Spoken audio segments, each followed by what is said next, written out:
Hello everyone, मैं प्रशांत Trivedi Vidur IAS में आप सभी का स्वागत करता हूं। उत्तर प्रदेश की वास्तुकला और मूर्तिकला हम लोग पढ़ रहे थे। यह उसका दूसरा भाग है। पहला भाग आप लोगों ने देख लिया होगा, जिसमें प्राचीन उत्तर प्रदेश की वास्तुकला और मूर्तिकला के बारे में बताया गया है।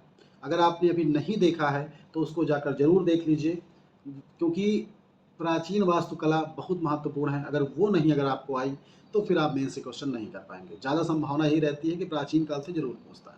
ठीक है, एक प्राचीन काल से पूछ सकता है, एक मध्यकालीन से पूछ सकता है। ठीक है, तो आज हम लोग उसी के दूसरे भाग मध्यकाल और आधुनिक काल को देखेंगे। मैंने आपको बताया था कि इसमें कैसे क्वेश्चन आ सकते हैं। ठीक है, ये पिछले भाग में बताया गया था, किस प्रकार से क्वेश्चन आ सकते हैं ये भी बताया गया था। आप सभी लोग पूरा वीडियो देखें। जब तक पूरा देखेंगे नहीं तब तक आप लोग समझ नहीं पाएंगे। अगर आप चैनल में नए हैं तो सब्सक्राइब जरूर कर लीजिए और बेल आइकन दबा दीजिए ताकि नोटिफिकेशन आपको मिलता रहे। और जो भी जैसा भी ये आपको लगे, आप उसके संबंध में आप कमेंट जरूर कीजिए। ठीक है, तो चलिए आइए चलते हैं, हम लोग आज का देखते हैं। देखिए, मध्यकालीन जो वास्तुकला है उसको हम अगर देखें तो उत्तर प्रदेश में 3 भागों में विभाजित किया जा सकता है। एक सल्तनत काल की वास्तुकला, एक मध्यकाल की शैली, स्थापत्य शैली जैसे जौनपुर और अवध की। दो साम्राज्य उत्तर प्रदेश के अंदर रहे हैं, दो राज्य कह सकते हैं, स्वतंत्र राज्य रहे हैं। और फिर मुगल स्थापत्य शैली। ठीक है, तो इसको सब देखने के पहले हम लोग मध्यकाल की जो वास्तु कला की विशेषता थी, यानी कि वास्तुकला क्या थी, इंडो इस्लामिक वास्तुकला थी। उस इंडो इस्लामिक वास्तुकला को हम लोग पहले समझ लेते हैं। ठीक है, अगर हम इंडो इस्लामिक वास्तुकला को समझे रहेंगे तो हमसे चाहे जैसा क्वेश्चन आ जाए, चाहे जिससे क्वेश्चन आ जाए, आगरा से आ जाए, लखनऊ से आ जाए, जौनपुर से आ जाए, ताजमहल से आ जाए, लाल किला से आ जाए, चाहे जहाँ से आ जाए, सब लगभग एक जैसी शैलियों में बना है, जिस शैली का नाम है इंडो इस्लामिक वास्तुकला की शैली। ठीक है, तो इंडो इस्लामिक वास्तुकला की शैली की विशेषताएं क्या है, या इसकी पृष्ठभूमि लिख सकते हैं कि यह जो भारतीय शैली थी उसकी और जो ईरान से और अरब से शैली आई उसके जो है एक सम्मिश्रण है, दोनों का मिश्रण है, इसलिए इसको इंडो इस्लामिक कहा जाता है। तो एक तरह से कह सकते हैं जो प्राचीन कला थी या हिंदू कला थी उसका, और जो बाहर से आई मुस्लिम कला, उस दोनों का ये मिश्रण है। आप सल्तनत काल में भी पाएंगे और ये विभिन्न प्रांतीय जो राज्य उसमें भी पाएंगे। तो इंडो इस्लामिक वास्तुकला की विशेषता क्या थी, जो नई बात है, जो विशेषता है मुख्य रूप से वो क्या है उसको समझिए। ये मेहराब और गुंबदों का प्रयोग इसकी मुख्य विशेषता है। इसे मेहराबदार शैली भी कहा जाता है। मेहराब क्या है, मेहराब ये है, ये मेहराब का चित्र है, ये जो ऐसे बना हुआ है इसी को कहा जाता है मेहराब। मैंने इसलिए आपको चित्र सहित दिखाया ताकि आपको समझने में दिक्कत ना हो। ठीक है, एक चीज जान लीजिए, मैं आपको ये सारा लिखा रहता हूँ, चित्र दिखाता हूँ इसलिए ताकि आप लोग पढ़ते हुए अपना नोट्स भी बना लीजिए, और नोट्स बनाने के साथ साथ आप लोग इसको एक अगर इसको देखते हुए नोट्स बना लेंगे तो समझ लीजिए आपका इससे बाहर क्वेश्चन नहीं आने वाला है। इसलिए गंभीरता से लेते हुए इसीलिए मैं इसको बनाकर आपके सामने रखा भी रहता हूँ। मुझे अपने पढ़ने के लिए नहीं, आपके लिखने के लिए मैं लिखा यहाँ रहता हूँ ताकि आप जो है इसको समझ पाएँ। गुंबद, गुंबद की गुंबद, ये गुंबद है, इसको गुंबद कहते हैं। ठीक है, जैसे यहाँ से थोड़ा सा नीचे, फिर यहाँ थोड़ा गोलाकार बनाकर अर्ध, ये जैसे कह सकते हैं कटोरा नुमा संरचना जो होती है, इसको कहा जाता है गुंबद। तो ये गुंबद है। अगर आपको याद हो तो मंदिरों का शिखर भी ऐसे बनता था, लेकिन मंदिरों का शिखर थोड़ा से ऐसे होता था, ये और ये ऐसे होता था, ये गोलाकार है। दोनों में थोड़ा अंतर है, इसलिए दोनों में मिश्र कहा जा सकता है। तो गुंबद और ये दो चीजें आपको इस्लामिक शैली में मिलेंगी। ठीक है, और इसलिए ये विशेषता आपको हर जगह मिलेगी। इसमें चारों तरफ मीनार बनाया जाता था। मीनार, मीनार का मतलब ये है जैसे कुतुब मीनार आपने देखा है उसी तरह, इसलिए मैं चित्र नहीं रखा है, कुतुब मीनार बड़ा फेमस है। यानी कि एक खंभे नुमा संरचना हुआ करती थी ऊपर लाइट हाउस के लिए या फिर अजान के लिए, ये इसलिए मीनारों का प्रयोग किया जाता था। अगर आप ताजमहल गए हो तो उसके चारों तरफ क्या है, मीनार बनी हुई है। ठीक है, तो मस्जिद या मकबरे कुछ भी बनाया जाता था तो चारों तरफ क्या हो जाता, मीनारें बनाई जाती थी। एजेंट गारे का इस्तेमाल यहाँ पर पहली बार, पहले देखिए जो प्राचीन काल की जो चीज़ें हैं उसमें गारे का इस्तेमाल नहीं है। पत्थरों के बने चाहे मंदिर हो चाहे जो, वहाँ गारे का इस्तेमाल नहीं है, सीधे सीधे पत्थर रखे गए। ठीक है, यहाँ गारे का इस्तेमाल शुरू किया गया। ठीक है, चूंकि इस्लाम में मूर्ति बना, चित्र बनाना बैन है, इसलिए मानव और पशु की आकृतियां का प्रयोग बहुत कम है। ठीक है, इसके स्थान पर यहाँ पर सुलेखन का प्रयोग किया गया है, यानी कि जो है आयतों का प्रयोग, जैसे जो इसकी कुरान की आयतें हैं उसका लिखा सुलेखन अच्छे से लिखा गया, ये प्रयोग किया गया बजाय मनुष्य की आकृतियों बनाने। और इसी के साथ जो कि आकृतियां पशु नहीं बनाते, लेकिन अरबेस की विधि का प्रयोग किया जाता है। अरबेस की विधि का मतलब ये, जैसे जो आपको मैं यहाँ दिखा रहा हूँ, ये जामती आकार के फूलों की संरचना होती थी। देखिए फूल बने हैं, विभिन्न जामती आकार के फूल बने, इसी कहा जाता है अरबेस्क विधि, ठीक है। तो माने मानव और पशु की आकृतियां बनाने के बजाय इन लोगों ने क्या अरबेस्क विधि का प्रयोग किया अलंकरण करने के लिए, सुलेखन का प्रयोग किया अलंकरण करने के लिए, ठीक है। तो जो अलंकरण है विभिन्न संरचनाओं इसका प्रयोग किया, इसके अलावा भी चीजें किया, अभी आगे हम देखेंगे। ये विशाल व्यापक और बृहद, बृहद लिख गया लेकिन बृहद है, बड़ी बृहद बृहद संरचनाएं बनी है, छोटी मोटी संरचनाएं नहीं बनी है, बहुत विशाल है, भव्य है, बृहद है। ज्योमेट्री सिद्धांतों का बड़े पैमाने पर प्रयोग किया गया है, चौड़ाई लंबाई इस तरह करने में। भवनों में जाली का काम बहुत अच्छा किया गया है, आप कहीं भी जाएंगे तो जाली है, यहाँ पे जालियां बनाई गई हैं और ये जालियां बहुत ही अच्छे से जो है तराशी गई हैं, विभिन्न चमकीले रंगीन पत्थरों से बनाई गई हैं और ये जालियां जो हैं भी इसकी एक बड़ी विशेषता है। फूल फव्वारे छोटी नालियों के रूप परिसर का, यानी परिसर में कोई भी संरचना बनी है, चाहे मकबरा हो, चाहे आप ताजमहल देख लीजिए या कोई भी जो है मस्जिद देख लीजिए, सब जगह आपका फव्वारे फूल या छोटी नालियों के रूप में पानी की व्यवस्था यहाँ पर है। और बागों में 4 बाग शैली का कई बार प्रयोग किया गया है, यानी कि चारों तरफ बाग, अगर आप ताजमहल जाएं देखेंगे चारों तरफ बाग है और पानी के फव्वारे भी चारों तरफ है, वो प्रयोग किया गया है। दीवारों पे सजावट के लिए रंगीन पत्थरों और रतन से जलाने के लिए पितृधुरा तकनीक, देखिए पितृधुरा तकनीक बड़ी महत्वपूर्ण तकनीक है, इसका प्रयोग किया गया था। पितृधुरा तकनीक से ही क्या किया जाता था, जो सजावट की जाती थी, विभिन्न जालियां बनाई जाती थी, पत्थर रंगीन बनाए जाते थे, इसी को कहा जाता है पितृधुरा तकनीक। तो आप ध्यान रखिए, पितृधुरा तकनीक, अरबेस्क तकनीकी, ठीक है, ये अलंकरण के तरीके थे, ठीक है। इसके अलावा मीनार, ठीक है, गुंबद, ये सब चीजें इसकी विशेषताएं हैं, ये याद रखिए, कहीं पर दिया है आप जो है मेहराब, गुंबद, मीनार, ठीक है, और 4 बाग शैली, पानी की व्यवस्था, ठीक है, सुलेखन, अरबेस्क विधि, पितृधुरा विधि, ये सब चीजें इसकी विशेषता है। देखिए जो सल्तनत काल में हुआ, सल्तनत काल में कोई विशेष इमारत या विशेष चीजें उत्तर प्रदेश में नहीं बनाई गई, थोड़ा बहुत बनाई गई लेकिन बहुत महत्व की नहीं है, इसलिए मैंने उसको नहीं दिया है। जो इस सल्तनत काल में एक जौनपुर में सरकी, सर लिख गया है, सरकी होना चाहिए, सरकी सुल्तान, ठीक है, सिराज इस नीचे कहीं लिखा होगा, सरकी, सरकी शासकों के संरक्षण में एक जौनपुर में, उनकी राजधानी जौनपुर थी और सरकी शासकों ने जौनपुर में बहुत सारी संरचनाओं का निर्माण किया और वो बहुत ही उत्कृष्ट शैली में बनाए गए हैं, ठीक है। और इसीलिए यहाँ पर सरकी, ये सरकी होगा, ये मैं बताता हूँ कैसे सरकी नीचे होगा। तो इसलिए ये जौनपुर शैली बड़ी महत्वपूर्ण है, इसको जौनपुर शैली भी कहा गया है, ठीक है। इसमें अटाला मस्जिद, लाल दरवाजा मस्जिद, शाही किला, जामा मस्जिद, ये 4 मुख्य संरचनाएं हैं यहाँ पर। और अगर आपकी जो है कभी भी, जैसे पिछले साल आगरा के पूछा गया है, जौनपुर में भी कभी भी पूछा जा सकता है, ये जान लीजिए, चारों में आते, इसलिए मैंने इसको बताया। और एक चीज़ एकदम अच्छे समझ लीजिए, चाहे जिस क्या आगरा का पूछे, जौनपुर का पूछे, जो है आपका लखनऊ का पूछे, मध्यकाल कहीं का भी पूछे, सब में आप जो मैंने आपको बताया इस्लामिक शरीफ, सब जगह वही शैलियाँ हैं, उन्हीं को विभिन्न शब्दों में लिखना है। तो मैंने आपको उत्तर पहले ही बता दिया है, वो विभिन्न चीज़ों को करके बस लिख देना है, ठीक है। तो यहाँ पर 4 जो है अटाला मस्जिद, लाल दरवाजा मस्जिद, शाही किला और जामा मस्जिद, ये 4 मुख्य संरचनाएं हैं। और इन संरचनाओं में क्या क्या है उसको थोड़ा समझ लीजिए। यहाँ पर कुछ पूरा जौनपुर शैली कुछ विशेषताएं हैं। यहाँ मेहराबों का जो है आकार है वो बड़ा विशाल है, ठीक है। मेहराबों का जो यहाँ मेहराब के साथ विशाल आयताकार तोरण का उपयोग किया गया है, भव्य आकार के गुंबद, ऊंची गुंबद, मीनारें उपयोग किया गया है, ठीक है। विशाल गुंबद, ऊंची मीनारें यहाँ पर सब बनाई गई हैं। यहाँ जटिल नक्काशी की गई है ज्योमेट्री पैटर्न से, ठीक है। फूलों की डिजाइन, पुरानों की आयतें, यहाँ सारी चीज़ें जो मैंने आपको बताया सब यहाँ पर हैं। रंगों का बहुत भरपूर उपयोग किया गया है, उदारतापूर्वक, यहाँ पूरक लिख गया, उदारतापूर्वक उपयोग, नीले हरे पीले सभी रंगों का प्रयोग किया गया है, ठीक है। नीले पीले हरे सभी रंगों का प्रयोग किया गया है। डिजाइन खूब बनाई गई हैं, कुरान की आयतें लिखी गई हैं, ठीक है। भव्य और विशाल जो है क्या है, गुंबद, ऊंची मीनारें बनाई गई हैं यहाँ पर, ठीक है। तो ये आपको याद रखिए। अब एक एक संरचना, जैसे आपको जौनपुर शैली आए तो पहले एक जो चीज़ें अब 4-5 लाइन में मैंने दिया इसको लिख दीजिए, उसके बाद एक एक चीज़ों को लिखिए। अटाला मस्जिद ये लगभग 100 फीट से ज़्यादा ऊंची है, 3 तोरण द्वार हैं इसमें। तोरण द्वार मतलब प्रवेश द्वार जो होते हैं, और तोरण द्वार सबसे ऊंचा है, लंबाई जो है उसकी 23 फीट है। और इसमें हिंदू शैली के नमूने कहा जाता है, ये अटाला देवी मंदिर था जिसे अटाला मस्जिद बनाया गया, इसलिए हिंदू शैली के नमूने यहाँ पर हैं। कमल के फूल भी उत्कीर्ण है और मंदिर में पूरा तोड़ा भी नहीं गया था, मंदिर मस्जिद बना ली गई थी, तो इसलिए पूरा हिंदू का ज़्यादा यहाँ पर दिखता है। मस्जिद में मीनार नहीं है यहाँ पर, यहाँ ये ध्यान रखेंगे, मस्जिद में मीनार नहीं है, कहीं भी मीनार नहीं है।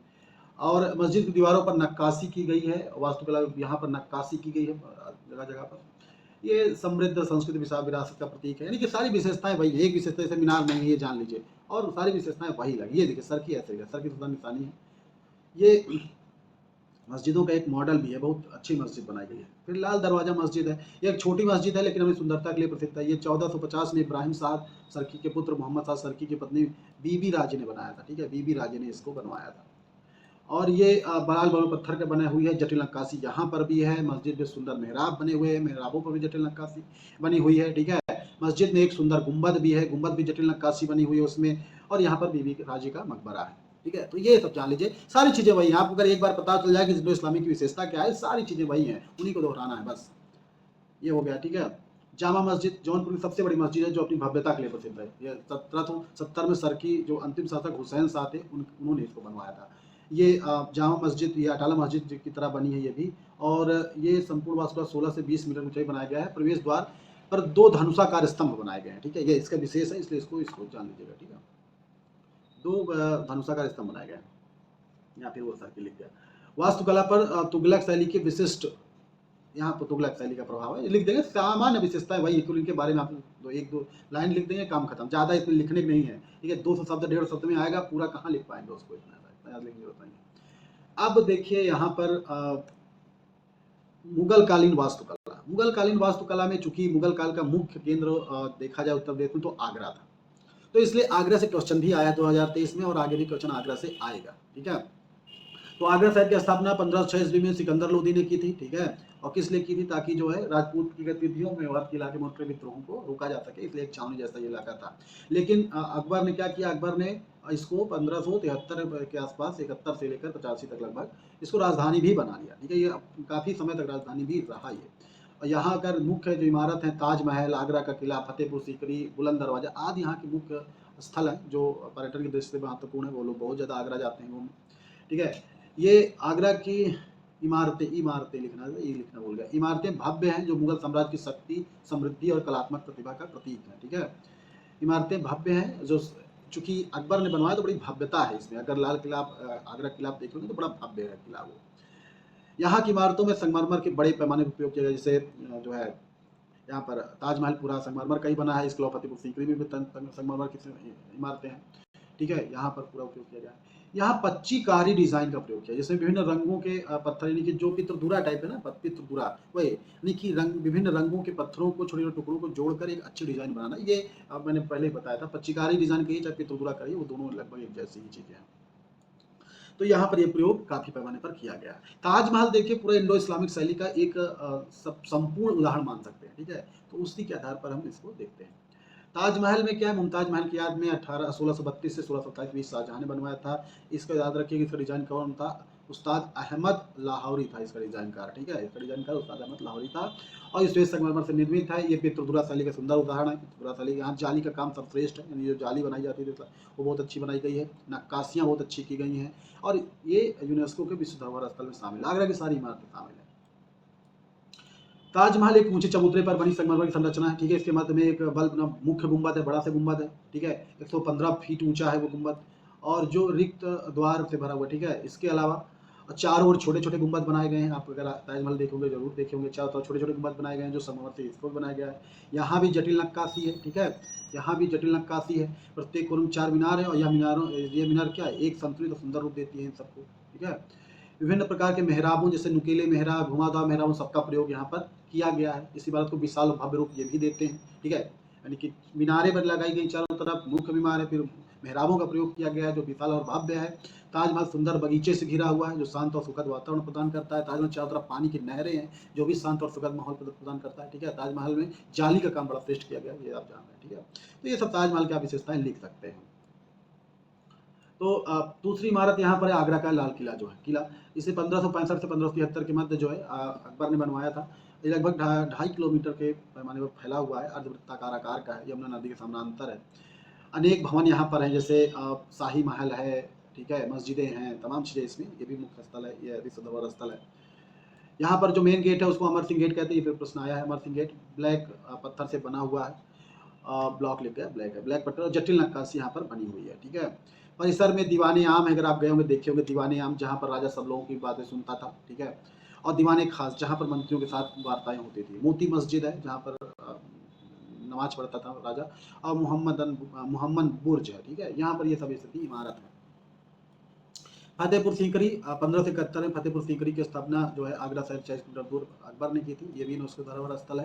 71 से 85 तक क्या था, ये 1571 से 1585 तक ये मुगल साम्राज्य की राजधानी भी थी। ठीक है, ये अपनी वास्तुकला के लिए भी प्रसिद्ध है। और ये लाल बलुआ पत्थर संगमरमर से कई इमारतें यहाँ इसमें बनी हुई हैं। अगर आप गए होंगे देखे होंगे, कुछ इमारतें संगमरमर से बनी हैं, कुछ इमारतें लाल बलुआ पत्थर से बनी हुई हैं। जामा मस्जिद, बुलंद दरवाजा, पंचमहल, अकबर का मकबरा, ये सब इसकी इमारतें।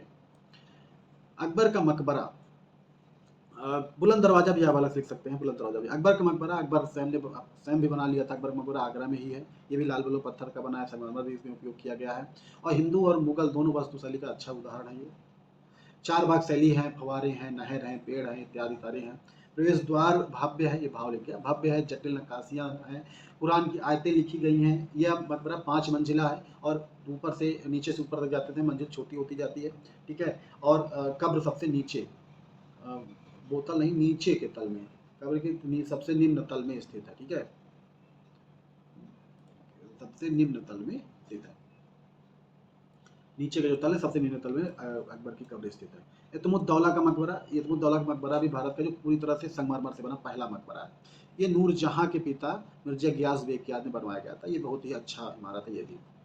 तो ये इतना हो गया। आप बुलंद दरवाजा भी लिख सकते हैं, यानी कि जब आगरा वाला प्रश्न आया था तो उसमें आप क्या कर सकते थे, बुलंद दरवाजा भी लिख सकते थे। ये सारी चीज़ें आप, इत्मुद्दौला का मकबरा, अकबर का मकबरा, ठीक है, लाल किला, और जो है आपका ताजमहल, ये सारी चीज़ें आपको थोड़ा थोड़ा 2-2 लाइन इसको लिखना था। 2-2 लाइन ही लिखेंगे, बहुत हो जाएगा, इससे ज़्यादा नहीं लिखना है। और विशेषताएं वही सब लिख देनी है। ठीक है, तो 2-2 लाइन लिखना, ज़्यादा लिखना भी नहीं है। अब ये है अवध, यानी लखनऊ का कभी आ जाए, लखनऊ शैली आ जाए, अवध शैली आ जाए, तो आपको यहाँ कोई चीज़ें देखनी है। यहाँ पर अवध वास्तुकला जो ईरानी, तुर्की, यूरोपी, चूँकि ये तो मुगल काल के बाद की बात है, तो यहाँ पर ईरानी, तुर्की के साथ यूरोपीय शैली का मिश्रण भी देखने को मिलता है। ठीक है, इसे लखनऊ वास्तुकला के शैली के नाम से भी जाना जाता है। अवध की इमारतें मुख्य रूप से ईंट लिखते हैं, ईंट और प्लास्टर से बनी हुई है। ठीक है, ईंट है और प्लास्टर है। ठीक है, विभिन्न आकारों के मेहराबों का उपयोग किया गया है। नुकेले, घोड़े की नाल जैसे तमाम मेहराबों का उपयोग इसमें किया गया है। विभिन्न शैलियों और आकार के गुंबदों का भी यहाँ उपयोग किया गया है। यहाँ मीनारें भी ऊंची ऊंची बनाई गई हैं। तीनों चीजें यहाँ पर आपको देखने को जो मिलेगी, मेहराब, गुंबद और मीनारें। और जटिल नक्काशियां भी की गई हैं, ज्योति पैटर्न के फूलों का डिजाइन भी यहाँ पर बनाया गया है। इमारतों को चमकीला रंग भी दिया गया है। ठीक है, चमकीले पत्थर से भी सजाया गया है। इसमें जो मुख्य इमारतें, वही सारी जो चीज़ें आपको इंडो इस्लामिक है, वही सब चीज़ें यहाँ पर मिलेंगी। बड़ा इमाम बड़ा, छोटा इमाम बड़ा, रूमी दरवाजा, शाही मस्जिद, ये सारा जो है आपका लखनऊ की मुख्य इमारतें हैं। इनको सबको आपको लखनऊ में कभी आएगा तो ये सारी विशेषता लिखती है। सारी इमारतों में एक एक लाइन लिख दीजिए, 5 से ज़्यादा लिखने की जरूरत नहीं है। मैं तो 4-4 लाइन लिख रहा हूँ, उतना भी जरूरत नहीं लिखने की। लखनऊ स्थित इस ऐतिहासिक स्थल को सफउद्दौला ने 1784 ईस्वी में बनवाया था। इसके मरहूम हुसैन अली की शहादत की याद में बनवाया गया था। ठीक है, ये अवध शैली का बेहतरीन उदाहरण है। सबसे ज़्यादा फेमस भी यही है, सबसे ज़्यादा टूरिस्टों के लिए भी फेमस है। यह मुगल और फारसी और भारतीय वास्तुकला का मिश्रण, वही चीज़ें जो पहले बताया है। मुख्य रूप से ईंट और प्लास्टर से बना, जो पहले बताया, संगमरमर का उपयोग किया गया है। लेकिन ये सेम है, लेकिन ये अलग है, इसको याद रखिए कि 50 मीटर लंबा और 15 मीटर ऊंचा है। ठीक है, ये ध्यान रखिए बात। इसमें तीन तरह से ये भाव लिख गया है। 3 भव्य होना चाहिए, 3 भव्य प्रवेश द्वार है, 3 भव्य इसमें प्रवेश द्वार है। इसमें कई सुंदर मेहराब और गुंबद भी बनाए गए हैं। इसमें एक विशाल भूल भुलैया भी, जिसके लिए लोग जाते हैं वहाँ, भूल भुलैया के लिए, हालांकि कोई खास नहीं, मैं खुद भी गया हूँ। यह अपनी भव्यता और विशालता के लिए जाना जाता है और अवध के नवाबों की समृद्धि विरासत पर प्रमाण है। ठीक है, ये अपनी भव्यता और विशालता के लिए वाकई बड़ा है, भव्य। अगर आप जाएंगे तो देखेंगे। छोटा इमाम बाड़ा, ये भी बड़े इमाम बाड़े के बगल में ही है और 1837 ईस्वी में मोहम्मद अली शाह ने इसको बनाया था। ठीक है, ये पश्चिम में स्थित है। बड़े इमाम बाड़ा के डिजाइन फारस से बुलाए गए थे डिजाइनर्स के लिए, और इसमें 5 द्वार बनाए गए हैं, प्रत्येक अलग अलग शैली बनाई। इसकी विशेषता है, 5 द्वार है, 5 अलग अलग शैली में बनाए गए हैं। बाहर दीवारों पर कुरान की आयतें उकेरी गई हैं। इसे मुख्य गुंबद पर सोने का पानी चढ़ाया गया है। ये एक अलग है, इसको आप याद रख सकते हैं। इसके अंदर झूमर आदि जो है रंगीन प्लास्टर काम के शिक्षा लिख गया है। झूमर आदि का ये झूमर लगाए गए हैं और तमाम रंगीन प्लास्टर का काम किया गया है। तमाम डिजाइनें बनाई गई है इसके अंदर। तो ये हो गया छोटा इमाम बाड़ा। इसमें बहुत खास नहीं है, 2 लाइन लिख देंगे बहुत है।